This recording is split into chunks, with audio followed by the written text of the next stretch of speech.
Magandang tanghali, kumusta po? Narito po ulit ang update natin para sa lagay ng ating panahon ngayong tanghali po ng June 23, 2025. Sa ngayon po ay dalawang sama ng panahon ang aktibo ngayon dito sa may West Pacific. Una na po dyan ang LPA na bumilis ang paglakas at isa na pong bagyo at lumakas pa into storm category at binigyan na rin ng international name na Sepat at nasa silangan po ng Taiwan na taglay ang lakas ng hangin na umaabot na po sa 65 kilometers per hour.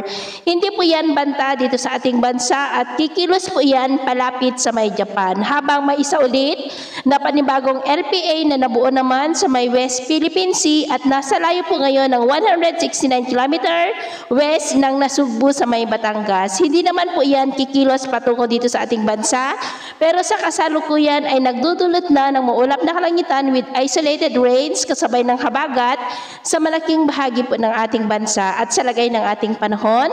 Ngayong tanghali dahil sa LPA at habagat ay nakakaranas ng maulap na kalangitan with isolated rains ang Central Luzon, Metro Manila, Calabarzon, Bicol Region, Mimaropa, maging po sa ilang bahagi ng Western Visayas, Bohol, Northern part ng Leyte, Samar Provinces, Sulu Archipelago, Zamboanga Peninsula, Sultan Kudarat, ilang bahagi ng Ilocos Region, Cordillera at ilang bahagi po ng Cagayan. At sa susunod na mga oras, posible pa rin ang maulap na kalangitan with isolated light to heavy rain sa malaking bahagi ng Central Luzon, Metro Manila, Southern Luzon, Visayas, Mindanao at ilang bahagi ng Northern Luzon. Kaya mag-ingat po tayo dahil posible pa rin ang mga banta po ng mga pagbaha at pagguho ng lupa. At sa atin naman po mga baybayin, wala naman po tayong nakataas na namang gale warning signals, pero iba yung pag-iingat lamang po kung papalaot tayo para po mas makaiwas sa mga sakunang pangkaragatan. So ito ng latest update natin sa araw na ito.